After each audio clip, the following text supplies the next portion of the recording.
Leon Hess could recite the margins of every gasoline station on the East Coast. John Mackey, the founder of Whole Foods, could do the same for every Whole Foods store. I actually spent a few days with John Mackey, and he told me one of the craziest things that anyone has ever said about the podcast.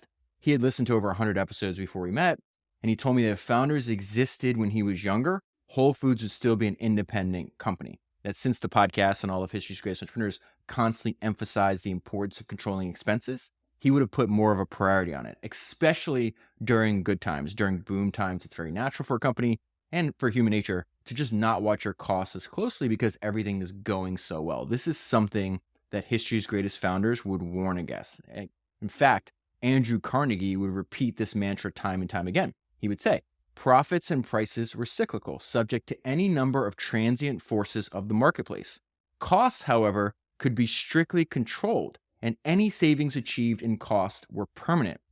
This is something that I was talking about with my friend Eric, who's the co-founder and CEO of Ramp. Ramp is now the presenting sponsor of this podcast. I've gotten to know all the co-founders of Ramp, and I've spent a bunch of time with them over the last year or two. They all listen to the podcast, and they've all picked up on the fact that the main theme from the podcast is on the importance of watching your costs and controlling your spend, and how doing so can give you a massive competitive advantage. That is a main theme for Ramp. The reason that Ramp exists is to give you everything you need to control your spend. Ramp gives you everything you need to control your cost. Ramp gives you easy to use corporate cards for your entire team, automated expense reporting, and cost control.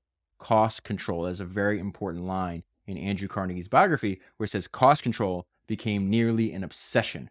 Ramp helps you do the same. Ramp helps you run an efficient organization. Ramp is everything you need to control your spend and optimize all of your financial operations on a single platform. Ramp's website is incredible. Make history's greatest entrepreneurs proud by going to ramp.com to learn how they can help your business control costs. That is ramp.com. One more tool that I want to tell you about is Vesto. A lot of my friends are using Vesto to see all of their company accounts in one view.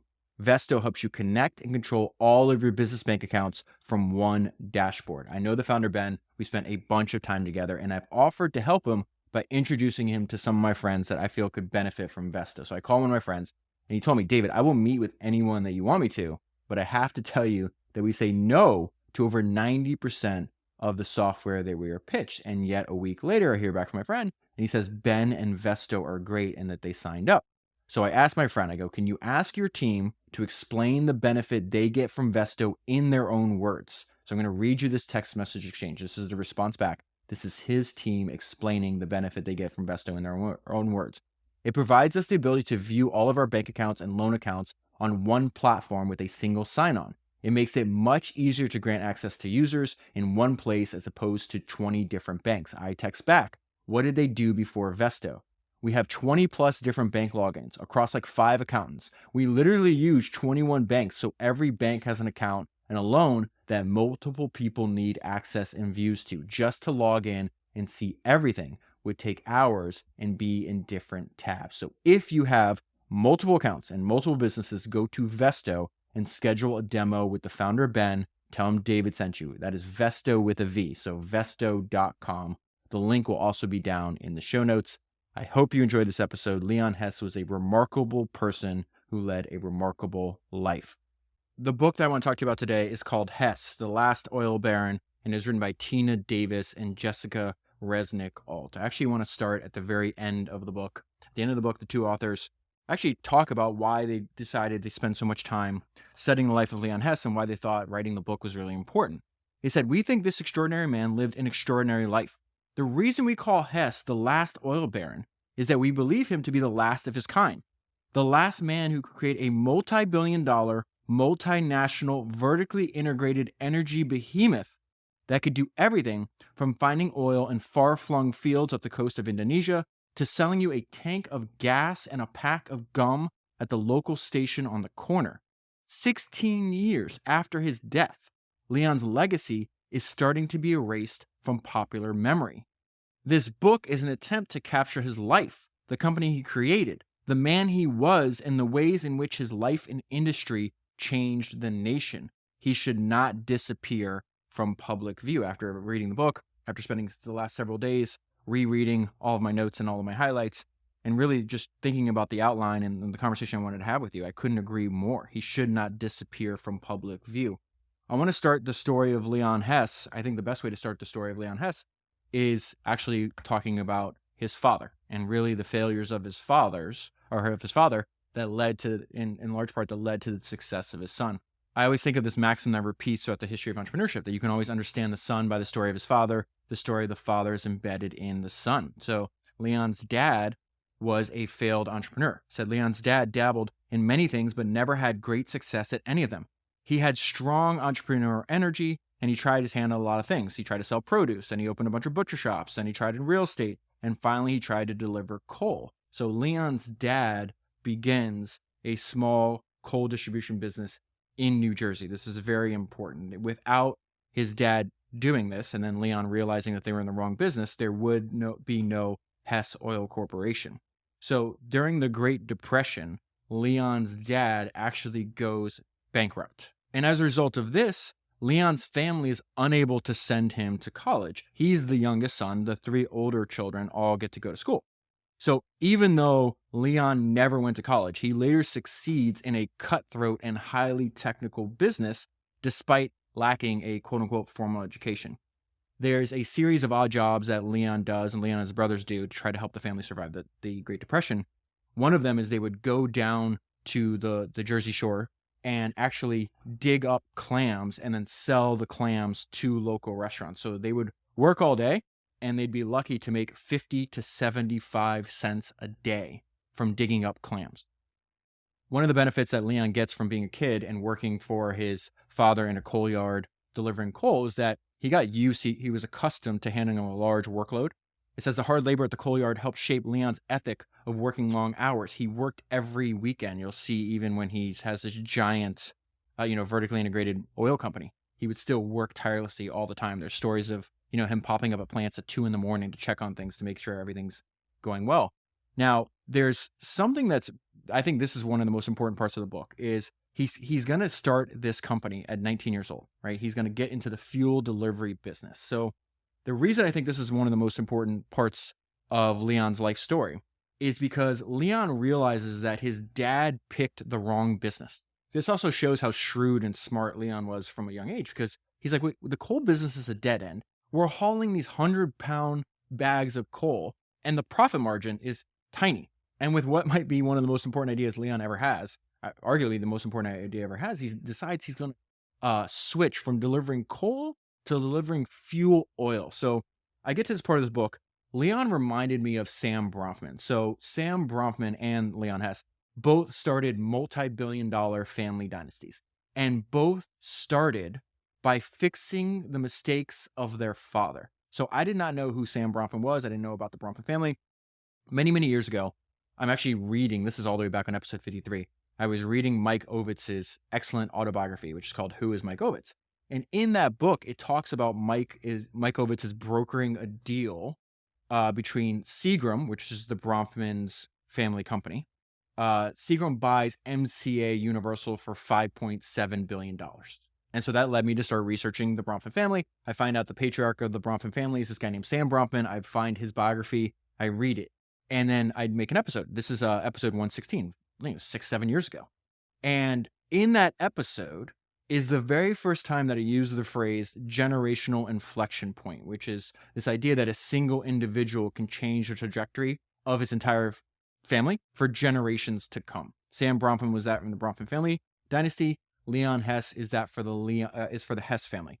So in that, the reason I thought of this when I was reading about Leon Hess and I got to this section of the book is because Sam's a young kid working in the family business, and he realizes that his dad is doing it wrong. His dad has the wrong idea. So Sam's dad sold horses, and every time, and Sam's like a little kid when this is happening, and Sam's following his dad around and working the family business, very similar to what Leon's trying to do with his father when he was really young.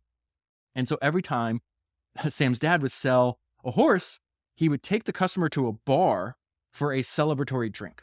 And young Sam realizes, hey, Dad, we're on the wrong side of this transaction. We're in the wrong business. That the guy selling us the drink is making more money than the guy selling the horse. And that observation, that single idea that the young Sam Brumman has, changes the Brumman family forever. Sam proceeds to goes on and creates, the world's largest liquor distilling firm. They branch out into all kinds of different businesses. To this day, the family, 150 years later, 120 years later, however long it's been, is still, one of the wealthiest families in the world. So Leon realizes, Dad, we're in the wrong business, and proceeds to switch the product too. So Leon sees an opportunity, and he's like, I'm going to bet on oil, specifically fuel oil, instead of coal as a more economical way to get energy. So in his own words, later on, there's only a few quotes from Leon. He's a very quiet person. He says he started a quote unquote little oil company. So he starts his little oil company in 1933. Leon is 19 years old. And as Leon describes this, you couldn't start from more humble beginnings. His entire oil company, his fuel delivery service, he says, I bought a secondhand truck and I started selling heating oil, and I built this company up over a number of years. So 1933, 19 years old, one used truck. That is going to be the beginning of the Hess family dynasty. So he is going to find buyers for residual oil that refiners didn't want. What is residual oil that refiners didn't want? This is going to remind you, or reminded me at least, of Sam Zamurray in the book The Fish That Ate the World. You could think of the same business, the same way that Sam Zamurray built his business is the same way that Leon Hess built his business, in the sense that they discovered opportunity hiding in plain sight. Literally, the product that both Sam Zamurray and Leon Hess are going to sell was just being thrown away. This is one of the most important parts of the book and of Leon's life. So Leon realizes that he could sell what was called number 6 fuel oil. It's called residual oil. It's called black oil. Essentially, it's this heavy, almost like molasses, thick oil that other refiners are just throwing away. So Leon's plan is, hey, I'm going to take this 7-year-old secondhand used truck, right? It holds 615 gallons of oil. I'm going to go collect this fuel that you're throwing away anyway, so he gets a good deal on it, from area refineries in New Jersey, and then repurpose it as a cleaner alternative to coal. So what he realizes is that they call it light refining. It's really like essentially just boiling this black oil, this fuel oil. You could actually then go and resell it. So he sells it to businesses and manufacturers, use it as heating oil. So he sells it for large ships can use it, power plants. So a lot of like early electricity plants would use it.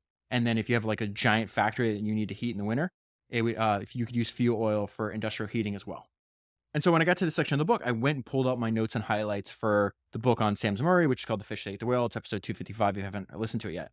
The parallels between Sam and Leon are remarkable because they're both 19 at this exact same time when they find what will turn out to be their life's greatest opportunity. So I want to read some quotes here that sounds exactly like what's happening in Leon Hess's life. Sam spotted an opportunity where others saw nothing. The other refiners are literally throwing this in the trash. This is exactly what Sam Zamurray did when he started in the banana trade. He started with these things called ripes, where they would come into the port and they would just throw them away because they're like, hey, these things, you have to eat them in like the next 2 or 3 days. We can't deliver to the end customer fast enough, so let's just throw it away. So there's a quote from The Fish Ate the Whale that describes this opportunity that was hiding in plain sight. It says, as far as he was concerned, ripes were considered trash only because Boston Fruit and other large firms were too slow-footed to cover ground. It was a calculation based on arrogance. I can be fast where others have been slow. I can hustle where others have been satisfied with the easy pickings of the trade. And I would say not only was a calculation based on arrogance, but in both of Leon's case and Sam Zamurray's case, it was a calculation based on desperation. They had no other option but to succeed where others had failed. So 5 years later, okay, now we're at 1938, Leon now has a fleet of about 10 trucks that are buying, this previously disposed fuel oil from other refiners, doing this light boiling, this light refining, and then transferring it and delivering it to other customers throughout the East Coast. He eventually is buying so much of this fuel oil that he has to buy a piece of land, and he purchases some secondhand oil storage tanks, and he starts an oil storage terminal on this river in New Jersey. Now, keep in mind, this is one of the fascinating things about this part of the book. Leon's 24 years old at this point, and he's still living with his parents. And his dad is now working for Leon, helping him. In fact, Leon provides a job for his dad all the way until his dad was in his 90s. And so for the first few years of his oil business, this is what his business consists of. It says Leon cut his teeth on residual oil from refiners and built his business in the logistics around transporting oil to refineries as efficiently as possible and distributing the freshly produced fuel effectively. Now, he is very unusual. Leon is very unusual for most of the oil barons that you might read about, because essentially he works backwards to the source. A lot of people, they write a ton of books about the people that are actually discovering oil, right? Leon comes into the industry incrementally. So he starts with the sale of the end product before working his way backwards into fuel storage, refining, and then finally oil exploration and actually discovery. So as a young Leon Hess is trying to build his oil business, World War II breaks out. This winds up becoming excessively important because he's going to go to Europe. Leon actually serves as the fuel supply officer for General Patton. This experience helps Leon develop a talent for logistics and moving fuel efficiently. They create this thing called the Red Ball Express. The Red Ball Express was a vital Allied logistics operation during World War II. It was established to rapidly transport supplies from Normandy to advancing troops following the D-Day invasion. So if you've ever studied General Patton, and I have a few books on him, including his autobiography, which I'll probably do an episode on eventually, one of his main things was that he's just going to move faster than everybody else. He thought speed was one of the best weapons. In fact, he's got this great, if you haven't listened to Patton's speech to the Third Army, it's one of the most famous speeches ever given. I've listened to it a bunch of times, but there's a couple lines in it that kind of give you what was important to Patton. And so when he says, when a man is lying in a shell hole, if he just stays there all day, a German will get to him eventually. To hell with that. My men don't dig foxholes. Foxholes only slow up an offensive. Keep moving. Later in the speech, he says, I don't want to get any messages saying I'm holding my position.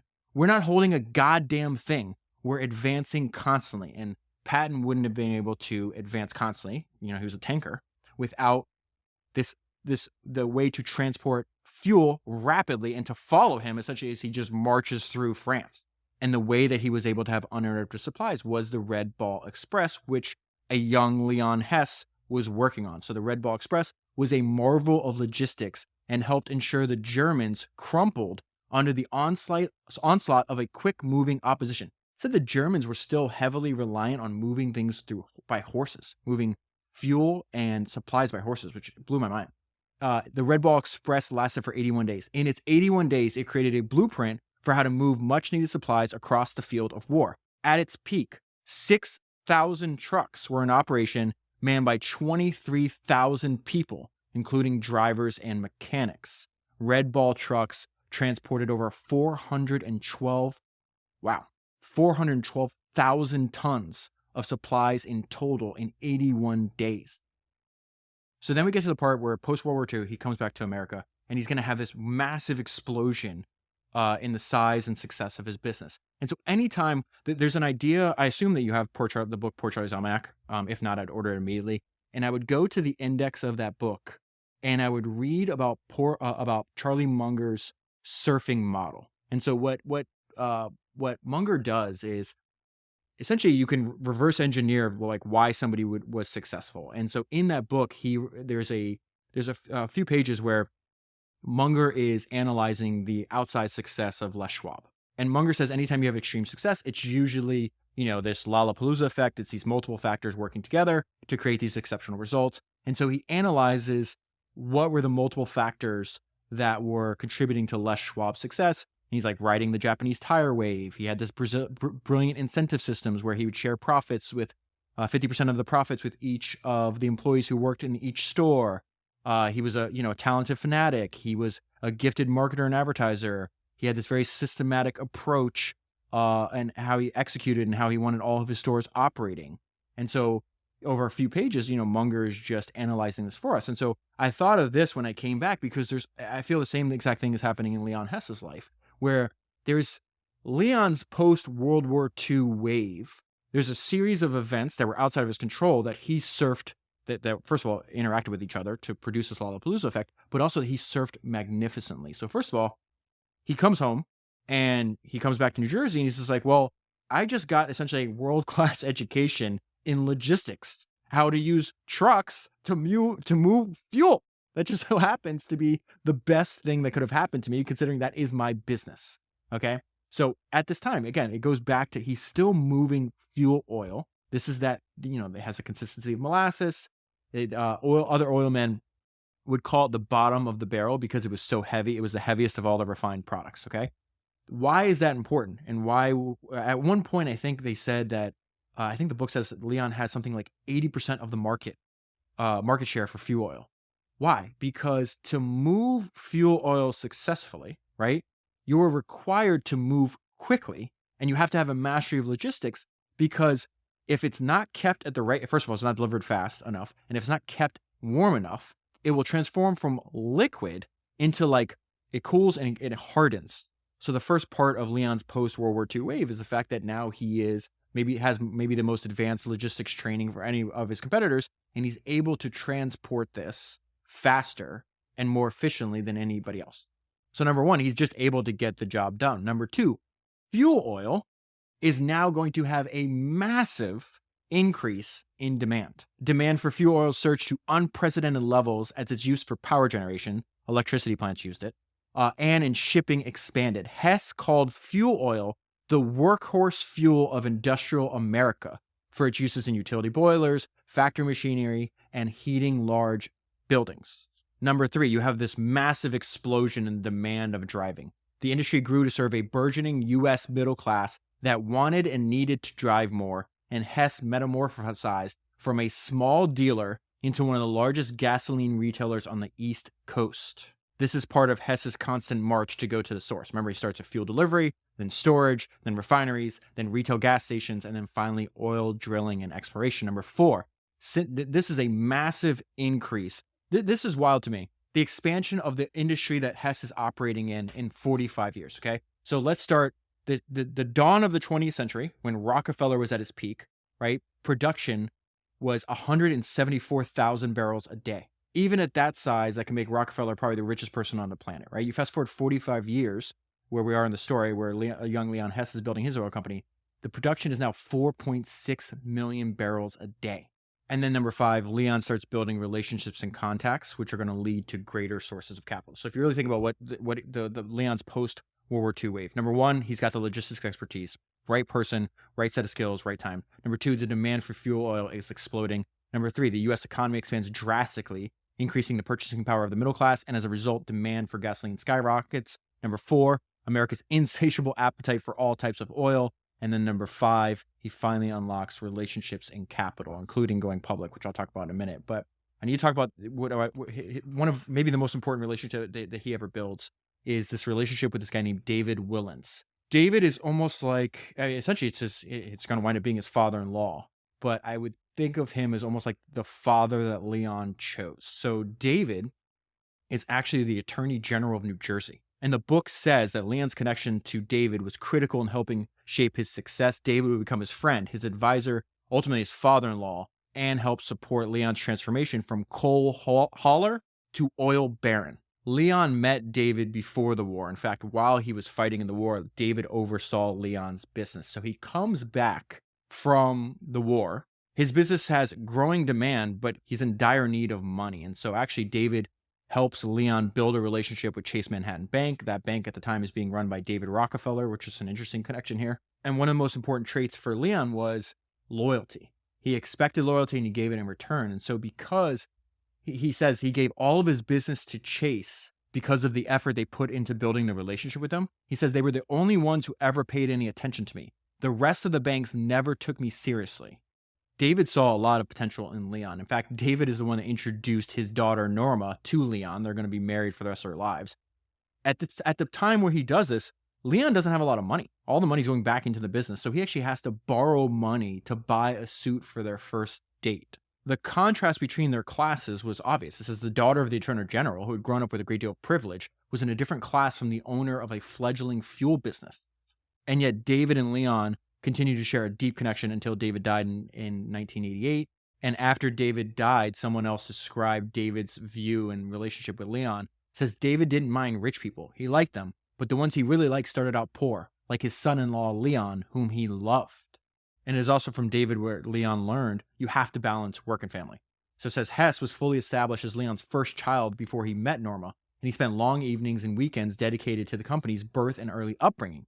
But just as David had balanced a demanding career with dinner at home each evening, Leon did the same, sometimes having to return to the office for long hours at night after spending time with his wife and children. So then Leon continues his march to getting closer and closer to the actual source. At this point, he's buying and selling and storing fuels. And Leon wasn't going to be content with just buying oil from refineries. He's going to start his own refineries. So he actually builds his first refinery in New Jersey in 1957. So now, as a result, the company would no longer just be a middleman between refiners and their customers. It could now make its own product at its own facility. And then he starts adding other refineries, builds one in Texas. But eventually, the reason I want to read this part to you, this entire section, which this actually blew my mind, because again, speaks to the size and the scope of his ambition. You know, he starts out as this 19-year-old kid, used truck. I'm just going to try to make my own way in this world. Now, fast forward 3 decades later, he winds up building the largest refinery in the Western Hemisphere, and he does so in the U.S. Virgin Islands. Why? Why U.S. Virgin Islands? Because the U.S. Virgin Islands hold a key advantage. So the location that he chooses for this refinery allowed Leon to take advantage of federal tax benefits. This may be the only place in the world that he could have done this. So the refinery is able to secure foreign refiner status, which allows it to circumvent federal rules that require the use of higher cost U.S. flagged vessels when shipping oil to the East Coast, while simultaneously, at the same time, also receiving subsidies from the United States Department of Energy as a domestic refinery. There is a line I read in the autobiography of Trader Joe, the guy that started, the grocery store, that I think about over and over again. And he says, as I learned time and time again, success in business often rests on a minute reading of the regulations that impact your business. It's exactly what Leon Hess did here. He picked the one place on the planet we had this combination of unfair, and I don't mean it's legal because it's completely legal, of unfair advantages. And I want to stack another unfair advantage on top of this, or Leon stacked another unfair advantage on top of this. It was going to be a local monopoly. There was only going to be one company allowed to build a refinery on the island. Leon had to win this. In fact, there's a funny interview with the governor of the Virgin Islands talking about how he negotiated, how Leon Hess negotiated. It says, from the day Leon Hess entered my office, he did not leave the Virgin Islands until the deal was consummated.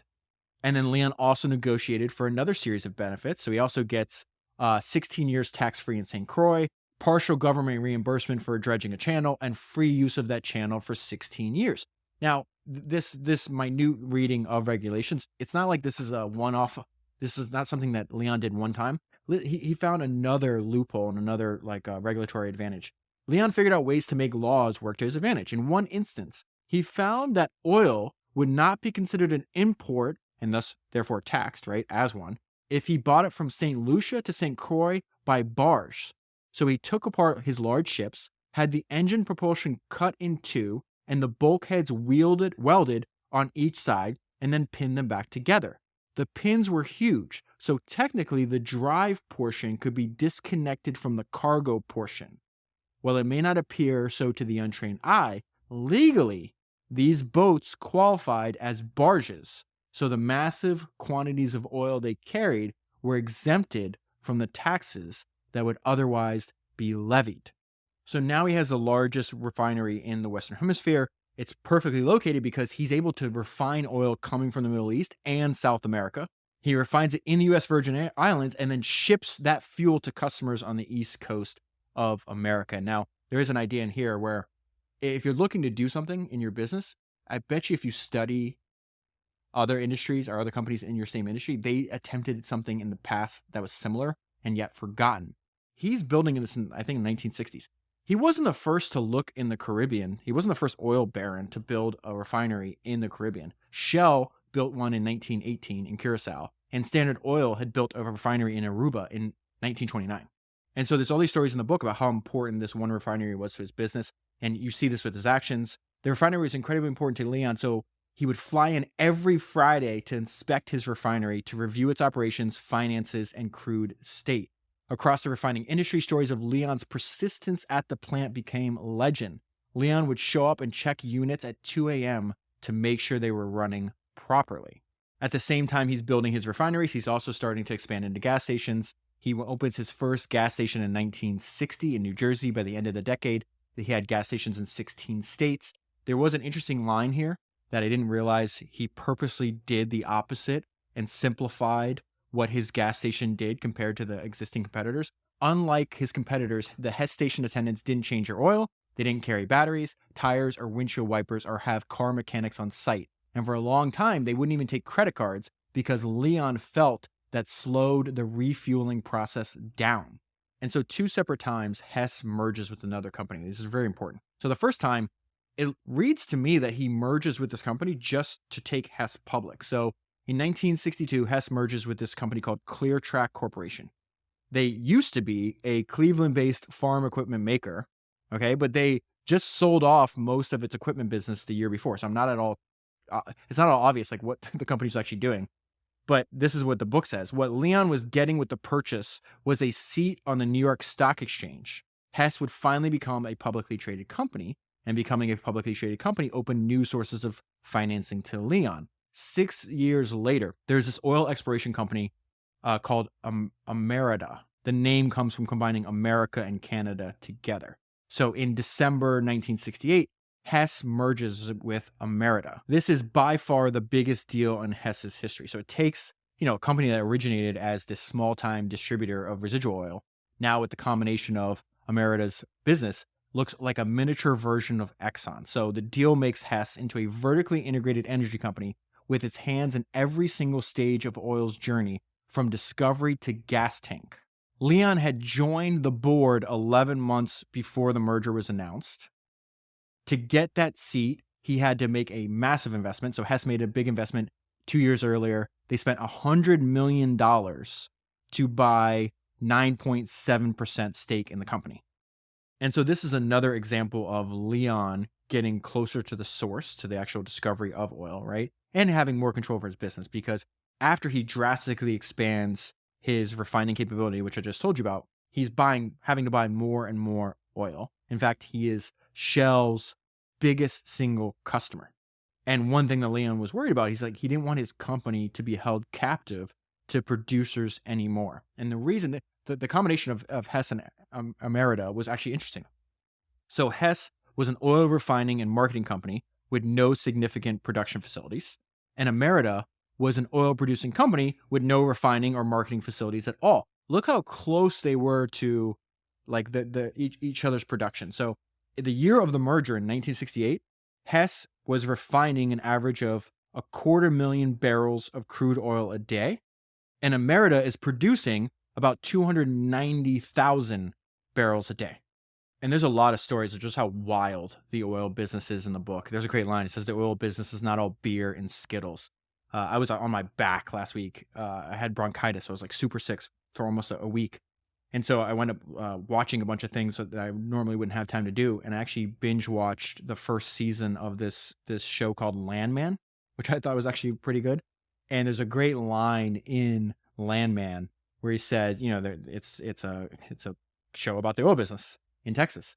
And there's a great line from, the billionaire head of the oil company, one of the main characters in Landman. He says, describing the oil business, which I thought was great. He says, our business is a constant state of crisis interrupted by periods of immense success. I thought that was a great way to put it. One of the craziest stories in the book is Leon's talking about, he's going all over the world to source more oil. And so in some cases, these are dictators. And so he's actually having to negotiate with like a representative of Gaddafi in Libya. And right in the middle of a negotiation, the guy just pulls out a gun and puts his pistol on the table between them. I guess it's some kind of like a bargaining chip, or just saying, hey, you realize who you're dealing with here. But there's one thing that I admired about Leon was he's got a bit of like an old school East Coast like gangster to him. And I don't mean that as a pejorative. I mean, like, he believed in like a handshake agreement between gentlemen. He thought it was your duty to keep your mouth shut. He would talk about don't write anything down. Even when he was like bribing people, he did it in an honorable way. So he writes a letter to shareholders. Remember, this is a publicly traded company, and he has to write a letter to shareholders because the regulations in the oil industry are changing. So I just want to read some excerpts from this letter to the shareholders. He goes, in the hope of obtaining a benefit for our corporation, I made a series of payments substantial in the aggregate to a foreign government official. The bribery was unsuccessful, he told shareholders.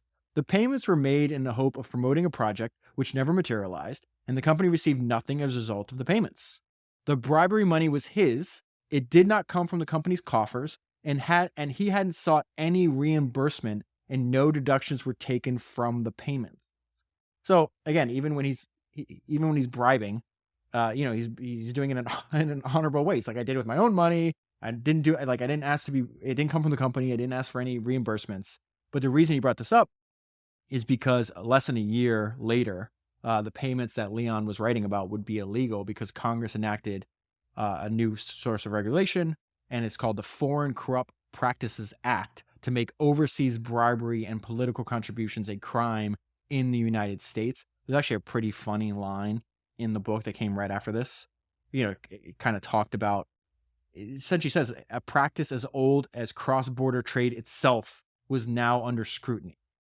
And I think it just speaks to how wild the oil business is. Like, he in some cases he's negotiating with people, and they're like, essentially one family runs the entire country. It's like, okay, yeah, it's not just, oh, you can buy our oil and here's the money. It's like, here's the price for the oil. By the way, you have to use this company, and my cousin happens to run that company, and you have to use, if you need to build roads, then you have to use this road construction company. Oh yeah, that happens to be my brother-in-law. And there's just a wild life and industry that this guy, that Leon, built this massive company in.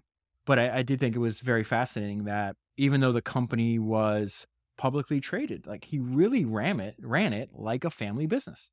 And one of the things I most admired about Leon was how close he was to not only his son, but his entire family. He ran, essentially, this was like a family venture for 80 years. It just so happened to be I think it was like the 14th most valuable oil company in the world. And I think this really speaks to this, where his son, John, who takes over as a CEO role after Leon does, at John's wedding, Leon was the best man. And so the book talks about the family business at length. It says the Hesses were a close-knit family. They spent time together not out of obligation, but out of general affinity, and they were fiercely loyal to one another. For Leon, his life's ventures were centered on the family. So there's a bunch of interviews and quotes from his daughters. It says he was an extraordinary father and role model. This is his daughter, Marlene Hess. His standards for himself and our family were high. He couldn't tolerate deadbeats or liars. He was a man of his word, so we had to be too.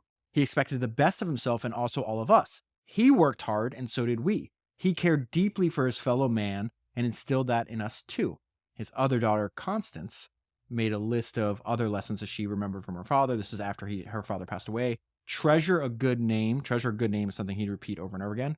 Hold your cards close to your chest. Love is unconditional. And this is really funny. If you have to talk to the press, make sure that you're not the story. And so as a young girl in the 1950s, his daughter Marlene said she would remember wearing her pajamas and her slippers and returning to Leon's office with him after dinner. So at this time, the company's headquarters were still a set of trailers. This part actually reminded me of Walt Disney. I read this 700-page biography of Walt Disney multiple times, and there's a great excerpt from that biography about Walt Disney and the way he was with his daughters that reminded me of the way Leon Hess was with his daughters. It says, Walt Disney would chase the girls around the house, cackling like the witch from Snow White, or he would twirl them endlessly by their heels for hours and hours, Diane would say. That's one of Walt's daughters. Or he would stand in the swimming pool and let them climb onto his shoulders. I thought that my father was the strongest man in the world and the most fun, Dan recalled. At night, he would read to them. And on the weekends, he would take them either to Griffin Park or to ride the merry-go-round or to the studio, where they would follow him as he snooped about and pedaled their bikes around the empty grounds while he worked. And this is what Walt said. They used to love to go with me in those days. And that was some of the happiest days of my life. They were in love with their dad. If you did not listen to that episode, that is episode 346. It's called How Walt Disney Built Himself. It's one of the most incredible books you can read about one of the most incredible entrepreneurs to ever live. Outside of the office, Leon was there for his children while still running an increasingly major company. During the summer, his son would participate in swim meets. He would arrive just in time to see John swim and then get back into his car, where a driver was waiting to whisk him away back to the office.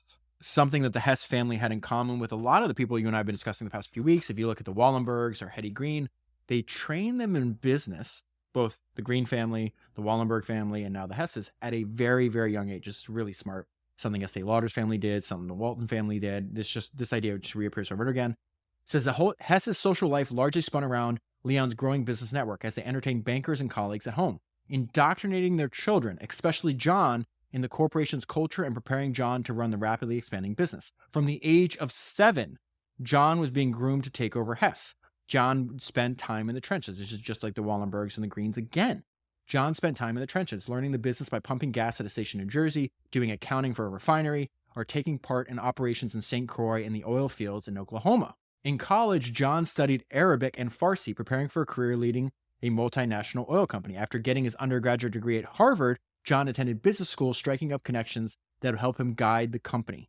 Leon would tell his son and his daughters, treasure a good name. He wanted the Hess name to be recognized and respected. And so throughout the book, his kids are talking about the way he ran his company. The people working inside of the Hess company for multiple decades talked about this. So I made a list of really just things that reappear over and over again. Leon was extremely focused on details and appearances. Details over and over again. He was obsessed with the details of delivery. At budget meetings, he would quiz the head of the company's trucking division on the amount of life left in the tires. There's several quotes throughout the book on the importance of cleanliness. He was obsessed with things being clean. It says, the first thing I look at in an oil tanker is the engine room bilge. Clean bilges denote good housekeeping. He said that in 1987. Remember, he starts his company in 1933. He dies in 1999. He was obsessed with cleanliness in 1933. He was still obsessed with cleanliness in 1987. Right from the start, he made sure his trucks were kept clean, and employees learned that working at a Hess facility meant painting and repainting to make everything look like new, whether it was a huge storage tank or the white curb at the Hess gas stations. Again, the importance of cleanliness and order is repeated. Leon realized early on that having the cleanest, safest seeming gas stations was not only aesthetically pleasing, it could also provide a business advantage. As the family car and car trips were becoming more prevalent, Hess would be the easy choice for those looking for quick service and clean bathrooms, giving him a potential leg up on rivals who did not put as much emphasis on appearances. As a manager, Leon had been described as tough but fair. He had an exacting eye for detail, but he imposed the same standards on himself as he did on others. Work hard, know everything you could about your business, and if you made a mistake, learn from it and move on. He is often described as fatherly, and no one at either the Hess Company or the New York Jets, he owned the New York Jets for like 3 decades, which I'll get to in a minute, wanted to disappoint him. This is something his players talked about, people on the coach's staff, the executives, and even people working in refineries for Hess talked about they admired him so much, they worked hard, and they didn't want to disappoint him. He wasn't prone to emotional outbursts. He came from a school in which a handshake was sufficient for a deal. Leon was a gambler at heart. He wasn't afraid of risk. Leon ran his company with the ambition of a major oil company combined with the mindset of a startup. And one thing that he would do, he felt the fact that he was always on the road, he was a tireless traveler, that he was able to seek out opportunity where other larger oil companies were kind of a little lazier, and they wanted opportunities to come to them. Leon traveled a lot for his job, and he encouraged those who worked for him to travel as well to find new opportunities. As an entrepreneur, Leon had the opposite mindset of some of the major oil companies that let opportunities find them. He was always hungry for new prospects. He was never averse to taking risks. He loved negotiating. He was unpredictable, and he used that unpredictability to his advantage. He would take a lot of trouble to get to know his counterparties and their families. He built very strong relationships. He had great connections all over the world. This is very similar to the Wallenbergs if you listen to the last episode I just did. Leon knew each employee by name. He put effort to know everyone he worked with. He even knew the name of the guy who fixed the air conditioning in his office. He had both an exacting attention to detail and the type of outgoing, engaging personality that made him stop executives and industry acquaintances who were too eager to get into business talk at the start of a phone call. Instead, he wanted to hear about their wives, their children, and their lives outside of the office. This is something that's repeated over and over again in the book. This was the type of family-owned business touch that Leon favored. He also ran a more efficient business than his competitors. One competitor told how Leon showed them how to do more with less. He ran a facility with 400 people where other companies would have used twice as many workers. There's a great line in the book, How to Make a Few $1 Billion by Brad Jacobs, that I covered all the way up on episode 335 about this. He says, Brad wrote, I find that slightly understaffed teams are more focused and spend less time doing redundant busy work. be deliberately understaffed is a really interesting idea. The personal attention that Leon showed to his employees is something that's repeated over and over again as well. Every night, this is at one of the refineries, every night he'd make a point of sitting down and eating dinner with the guys. He would walk around the room and shake everybody's hand. That kind of recognition brought loyalty from many employees, many of whom would describe themselves as being very devoted to him. Back to Leon's impressive attention to detail, he could recite the margin of every gasoline station on the East Coast. So I actually spent 7 hours over 2 days with John Mackey, the founder of Whole Foods. John Mackey can do the exact same thing. He could pass a Whole Foods and he could tell you what their revenue number was, what their operating income was, what their margins were. He had this like encyclopedic knowledge of the financial performance and all the numbers of all the Whole Foods, and sounds exactly what Leon Hess had in his head for all of his gas stations. Leon Hess would also do things that other competitors were not doing. Like I remember this when I was a kid. It was Leon's idea. So you remember the Hess toy trucks? I actually had these toy trucks when I was a kid. And the idea to make them actually emerged from a conversation that Leon had with a friend who was also a toy manufacturer at a football game in the 1960s. So the idea initially was to create models of all the working Hess vehicles. And what I found most fascinating is Leon was personally involved. Again, speaks to his attention to detail. Leon was personally involved in designing each toy. So these toy trucks start out as an idea. The original idea was like, well, these are great marketing tools, and they wind up becoming collector's items. People to this day, they still collect them, and some of the prices are incredible. I would have to imagine that took Leon by surprise. I'm sure he didn't think, hey, I'm going to make a marketing tool. I'm going to start I'm an oil company manufacturing toys, and it's going to wind up becoming a collector's item and, something that people cherish and reminds them of, the holiday season decades later. Another thing that I know for a fact had it taken by surprise is how successful his investment in the New York Jets was. So Leon actually acquires a 20% stake in the New York Jets. They weren't even called the New York Jets yet. In 1963, for which he paid $250,000. And he said, I was one of 5 partners. The name of the team at the time was the New York Titans. They were in bankruptcy, and we changed the name to the New York Jets. Before the purchase, the Titans were the worst managed, most unprofessional professional team of the modern era. There were bounced checks, player strikes, coach shuffling, questionable player choices. It was hardly a sure investment. So as the years pass, Leon slowly, over many years, buys out the 4 other owners and eventually becomes the sole owner. This again speaks to how important family was to Leon Hess. It says, for a man who didn't have hobbies, Sunday football was something he could share with his family. There's a hilarious story that really, I think, speaks to Leon's personality as well. The famous coach, Bill Parcells, tells the story of calling Leon one day to inform him of yet another expensive player contract. I don't give a shit, Leon told him. If you run out of money, come over here to the oil company and we'll get you some more money this afternoon. So Leon actually owns the team until he dies in 1999. Now, this might surprise you. He insisted that the Jets be sold after he died. The speculation is that he insisted on this because he did not want his family to be distracted from running the oil company. It says Leon insisted that no member of the Hess family would be part of the purchasing syndicate in any way. Any family member that did try to own a part of the team after his death would lose a third of their inheritance. Woody Johnson of the Johnson & Johnson family fortune bought the team for $635 million in 1999. The Jets sold for almost as much as Leon's personal stake in Hess was worth at the time, or about 10 times less than what the Jets would reportedly sell for today. As for the Hess Corporation, 90 years after Leon Hess starts, in his own words, a little oil company with just one used truck when he was just 19 years old, Chevron announced that it would acquire Hess in an all-stock deal for $53 billion. And that is where I'll leave it for the full story. Highly recommend buying the book. If you buy the book using the link that's in the show notes in your podcast player or available at founderspodcast.com, you'll be supporting the podcast at the same time. That is 378 books down, 1,000 to go, and I'll talk to you again soon. Okay, so I want to give you a big update to Founders Notes. So I'm 8 years into this podcast. At the end of the year, I will have read over 400 biographies. And what I'm trying to do is I want to organize and distill the collective knowledge of history's greatest founders. And I want to do that better than anybody else on the planet, which is why I work on the podcast 7 days a week. So as you can imagine, but 360, 380 biographies read or whatever I'm at right now, it's nearly impossible for me to remember and recall everything that I've read. So I built a tool that allows me to tap into the ideas from history's greatest founders on demand when I need it. So I use this tool every day. I've told you about it in the past, for the past year. It's called Founders Notes. You can subscribe and access the tool that I built and I use. What you see is the exact version that I use. I don't have a different version. Literally, the tool that you can subscribe to is the one that I use every day.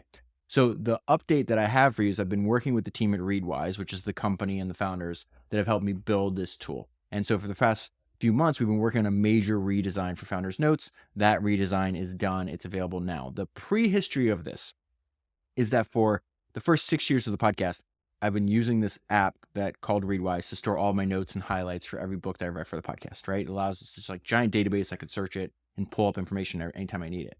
So I partnered with Readwise over a year ago because a bunch of people listen to the podcast say, hey, I'd love to be able to access and read all of your notes and highlights. So we built this tool called Founders Notes that allows you to do that. You can still do that.